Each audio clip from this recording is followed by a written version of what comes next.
नमस्कार दोस्तों, आज मैं आपको एक जो है इतनी पवित्र कथा सुनाने जा रहा हूँ कि जिसको सुनकर आप आश्चर्य में पड़ जाएंगे दोस्तों। और ऐसी घटना जो इस कथा में मैं बताने जा रहा हूँ, ना आपने आज तक सुनी होगी, ना कभी सुन पाएंगे, ना कहीं देखी होगी, ना देख पाएंगे।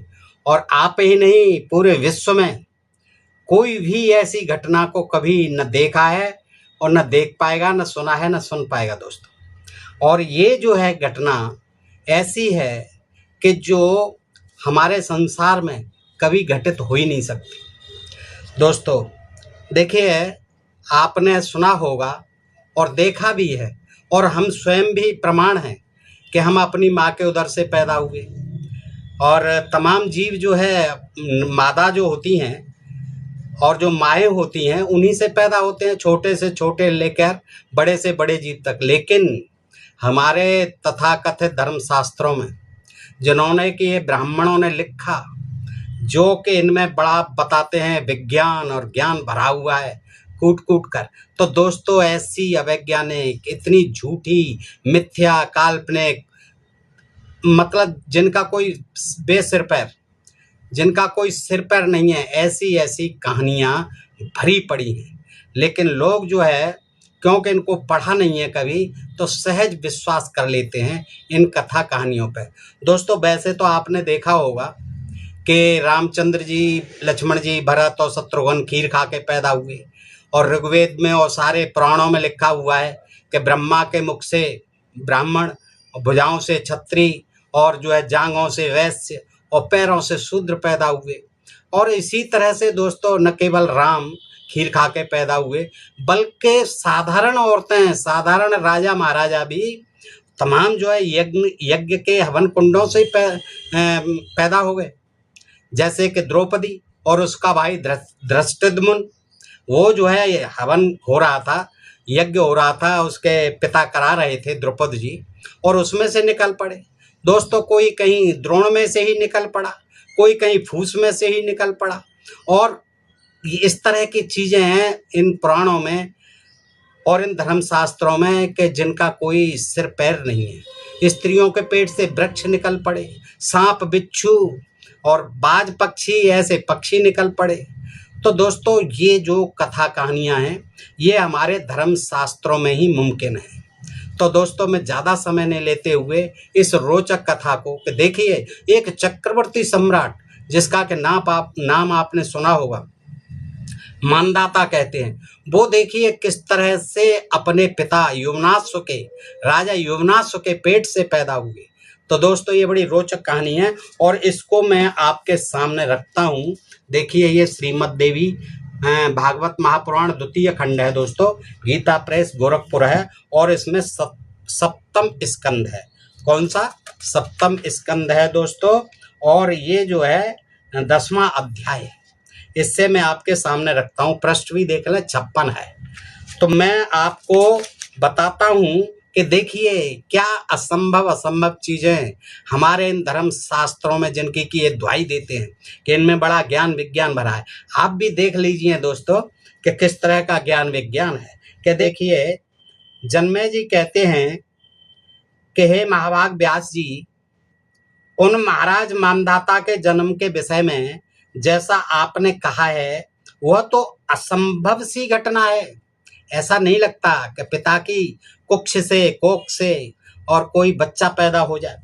तो ये जन्मे जी पूछते हैं व्यास जी से, अब आप राजा मानधाता के जन्म का वृतांत विस्तार पूर्वक बताइए। वह सर्वांग सुंदर पुत्र राजा यौवनाश्व के उदर से किस प्रकार उत्पन्न हुआ, उसे कहिए। ये जन्मे जी ने अपनी जिज्ञासा प्रकट की। अब देखिए, व्यास जी महाराज सुनाते हैं। व्यास जी बोले, हे राजन, परम धर्मनिष्ठ राजा यौवनाश्व संतानहीन थे। उन महाराज की 100 रानियां थीं, किंतु किसी से भी संतान न होने के कारण वे प्रायः चिंतित रहते और संतान के लिए नित्य सोच में पड़े रहते थे। अंत में अत्यंत दुखित होकर वे यौवनाश्व वन में चले गए। वहां ऋषियों के पवित्र आश्रम में रहते हुए वे महाराज यौवनाश सदा खिन्न रहते थे, दुखी रहते थे। इसे वहां रहने वाले तपस्वी जन यानी साधु संत लोग, ऋषि मुनि लोग बराबर देखा करते थे कि ये राजा बड़ा दुखी रहता है। उन्हें इस प्रकार दुखित देखकर सभी विप्रों को उन पर दया आ गई। ब्राह्मणों ने उनसे पूछा, हे राजन, आप यह चिंता किस लिए कर रहे हैं? आप इतने उदास क्यों रहते हैं? आप हर समय चिंतातुर दिखाई देते हैं, इसका क्या कारण है? हे पार्थिव, आपको कौन सा कष्ट है? हे महाराज, आप अपने मन की बात सच सच बताइए। हम लोग हर तरह से आपका हर दुख दूर करने का उपाय करेंगे। बताओ तो सही महाराज, आपको कष्ट क्या है? हम उसको निवारण का जो है हर संभव प्रयास करेंगे। यौवनास बोले, हे मुनियो, मेरे पास राज्य है, धन है, उत्तम कोट के बहुत से घोड़े हैं, दिव्य प्रभा से युक्त 100 साध्वी रानियां मेरे पास हैं। तीनों लोकों में मेरा कोई भी बलवान शत्रु नहीं है और मेरे सभी मंत्री और सामंत सदा मेरे आज्ञा पालन में तत्पर रहते हैं। हे तपस्वियों, मुझे एकमात्र दुख संतान न होने का है। बस एक ही दुख है मुझे कि मेरे कोई संतान नहीं है। इसके अतिरिक्त कोई दूसरा दुख मेरी दृष्टि में मुझे नहीं है। हे विप्रेंद्रो, पुत्रहीन व्यक्तियों की, जैसा कि आप जानते हैं हे ब्राह्मण देवो, कि न तो सदगति होती है, ऐसा माना जाता है कि जब तक पुत्र नहीं हो जाता था या हो जाता है तब तक उस व्यक्ति की सदगति नहीं होती है और ना उसे स्वर्ग ही मिलता है, क्योंकि उसका जो है ये श्राद्ध आदि करते हैं वो कौन करेगा, और वो नहीं करेगा तो उसकी जो है मुक्ति नहीं होगी, स्वर्ग नहीं मिलेगा। तो अतः संतान के लिए मैं सदा अत्यधिक शोकाकुल रहता हूँ। हे तपस्वियों, आप लोग परिश्रम करके वेद शास्त्रों के रहस्य जानने वाले हैं। मुझ संतान कामी के लिए करणीय जो उपयुक्त यज्ञ हो, आप बताइए कौन सा यज्ञ मैं करूं जिससे कि मुझे पुत्र की प्राप्ति हो, उसे आप सोच समझ कर मुझे बताएं। तापसो, यदि आप मुझ पर कृपा करते हैं तो मेरा यह कार्य संपन्न हो सकता है। व्यास जी आगे सुनाते हैं ये दिलचस्प कथा कि राजा यौवनाश्व की बात सुनकर दया से परिपूर्ण हृदय वाले उन ब्राह्मणों ने इंद्र को प्रधान देवता बनाकर, वो तो था ही, इंद्र तो प्रधान देवता था ही, उसको बनाकर अत्यंत सावधानी पूर्वक नरेश से एक यज्ञ करवाया। बस यही होता था एक साधन। बस ब्राह्मण जो यज्ञ कराते थे, जैसे राम जी के लिए पुत्रेष्ट यज्ञ कराया दशरथ से और पुत्र प्राप्त हो जाते थे यज्ञों के माध्यम से, तो यहाँ भी देखिए क्या करिश्मा होता है। सावधानी पूर्वक नरेश से एक यज्ञ करवाया। ब्राह्मणों ने वहां पर जल से परिपूर्ण यानी जल से भरा हुआ एक कलश स्थापित कराया और राजा यौवनाश्व की पुत्र प्राप्ति के लिए वेद मंत्रों के द्वारा उस कलश का अभिमंत्रण किया, उसको जो है अभिमंत्रित किया। राजा यौवनाश्व को रात में प्यास लगी। अब दिन में तो ये कार्यक्रम हो गया, घड़े में पानी रखा हुआ था अभिमंत्रित किया हुआ, तो वहां पर सोते ही थे वो राजा जी उन्हीं संतों की कुटियों में वहां पे जंगल में। तो राजा यौवनाश्व को रात में प्यास लगी, जिससे वे यज्ञशाला में चले गए।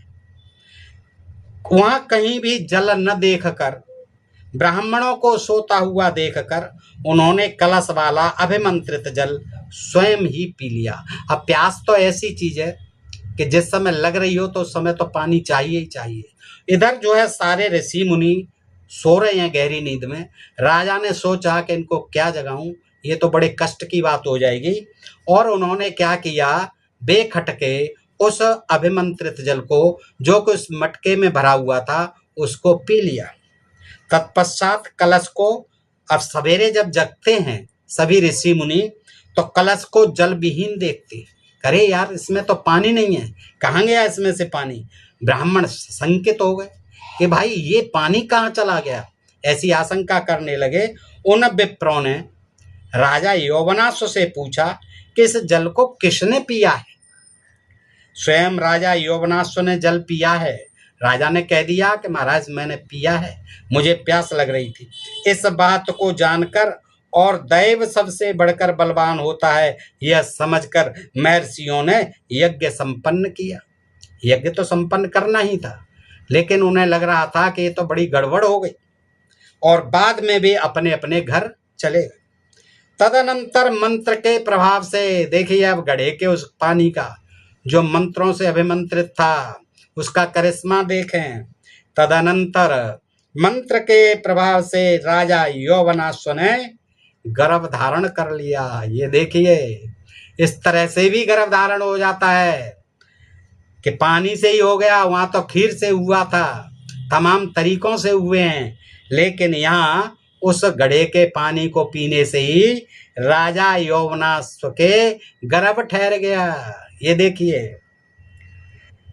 अच्छा, तब गर्भ के पूर्ण होने पर, अब जब 9 महीने का गर्भ हो गया, हाँ देखिएगा, तो राजा की दाहिनी कोख फाड़कर, अब गर्भ को तो निकलना ही था, उसमें पूर्ण हो गया, तो उसने जो है अपने समय पर राजा की दाहिनी कोख फाड़ डाली। किसने? गर्भ ने, जो बच्चा था अंदर, और वे मानदाता उत्पन्न हुए। आपने देखा कितने कमाल की बात है, लिखने वाले को कितनी बुद्धि थी कि कितना बड़ा विज्ञान जो है लिख करके सुना दिया, हमको और आपको पढ़ा दिया।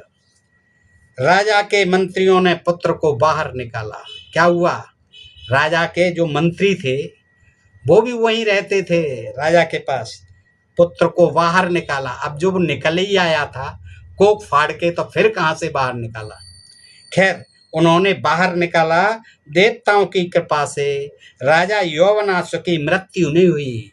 ये और अच्छी बात हुई, तो देवताओं की कृपा ही समझी जाए, अन्यथा वो कहाँ जीवित रहता कोई आदमी। तब चिंतित होकर मंत्री लोग यह कहकर जोर से चिल्ला उठे, यह कुमार किसका दूध पिएगा? हो, मंत्रियों को जो है चिंता होने लगी, क्या अब इसको दूध कौन पिलाएगा? अरे भाई, जब वो पैदा कर दिया तो दूध भी वही पिलाएंगे, इसमें परेशान होने की क्या बात है। लेकिन वो ऐसा सोचने लगे। कौन? मंत्रीगण। इतने में इंद्र जी आ गए वहाँ। इंद्र ने देखा कि मानदाता राजा जो है पैदा हो गए, ये आगे चक्रवर्ती सम्राट बनेंगे, तो इंद्र ने उसके मुख में क्या हुआ, अपनी तर्जनी उंगली जो है डाल दी और यह कहा, माँ दाता, अर्थात यह मेरा दूध पिएगा। अब लो, इंद्र पिलाने आ गया दूध। वो भी देखिए नर था, तो उसने क्या कहा, माँ धाता, मान धाता, यह मेरा दुग्ध पिएगा। वे ही मानधाता, देखिए व्यास जी सुना रहे हैं और जन्मेजय जी महाराज सुन रहे हैं कि वो ही मानदाता नामक महाबलशाली राजा हुए। हे राजन, इस प्रकार मैंने उनकी उत्पत्ति का विस्तार पूर्वक वर्णन आपसे कर दिया। आगे कहते हैं कि महाराज मानदाता सत्य प्रतिज्ञ और चक्रवर्ती नरेश हुए, चक्रवर्ती सम्राट हुए। उन राजाधिराज ने संपूर्ण पृथ्वी को जीत लिया था। देखिएगा कितने कमाल के हैं। पिताजी के पेट से जो पैदा हुए थे, उनके भय से त्रस्त होकर सभी दस्यु लुटेरे पर्वतों की गुफाओं में छिप गए थे। जितने भी लुटेरे हुआ करते थे पृथ्वी ऊपर, वो सारे छुप गए। इसी कारण इंद्र ने क्या नाम दिया, त्रसदस्यु, इस नाम से विख्यात कर दिया। महाराज ससबिंदु की पुत्री बिंदुमती उनकी भार्या थी। कौन? ससबिंदु की पुत्री बिंदुमती से उनकी शादी हुई, जो पतिव्रता, रूपवती और सभी शुभ लक्षणों से संपन्न थी। हे राजन, मानधाता से उनसे 2 पुत्र पैदा किए। उनमें से एक पुत्र पुरकुत्स और दूसरा पुत्र मुचकुंद नाम से विख्यात हुआ। तो दोस्तों, इस तरह से आपने ये एक बड़ी ही रोचक, बड़ी ही दिलचस्प और बड़ी ही मनोरंजक कहानी आपने सुनी इस श्रीमद् देवी भागवत महापुराण से। लिखकर बताइए, कमेंट करके बताइए कि इस कथा से आपको क्या ज्ञान मिला, कितना विज्ञान मिला आपको सीखने के लिए, और क्या ये संभव है। केवल ये संभव लगता है हमारे इन्हीं धर्म शास्त्रों में, जो कि इन ब्राह्मणों के द्वारा लिखे गए, और इनको धर्म शास्त्र कहा जाता है। तो दोस्तों, आपसे एक निवेदन और चलते चलते करूँगा कि आप लोग देखते हैं, प्लीज़ सब्सक्राइब भी करें, मेरे सब्सक्राइबर संख्या को भी बढ़ाइए, ताकि मेरा मनोबल बढ़ता रहे और मैं आपके लिए इन धर्म शास्त्रों से ऐसी ही तमाम ज्ञान भरी कहानियाँ आपके सामने लाता रहूं, जो कि आपने नहीं पढ़ी हैं, नहीं जानी हैं, और आज तक आप आंख मूंद कर इन पर विश्वास कर रहे हैं, यानी इस अंधविश्वास में फंसे हुए हैं, पाखंड में फंसे हुए हैं। इससे निकलने की जरूरत है दोस्तों। सच को पहचानो, सत्य की परख करो। सत्य की परख तभी होगी जब हम परिश्रम करेंगे, कुछ पढ़ेंगे और लिखेंगे, कुछ नया सीखने की अपने अंदर जिज्ञासा रखेंगे। फिर मिलते हैं दोस्तों ऐसे ही किसी जानकारी के साथ अगले वीडियो में। तब तक आप सब मित्रों का हृदय से आभार, नमस्कार, जय हिंद, जय भारत दोस्तों।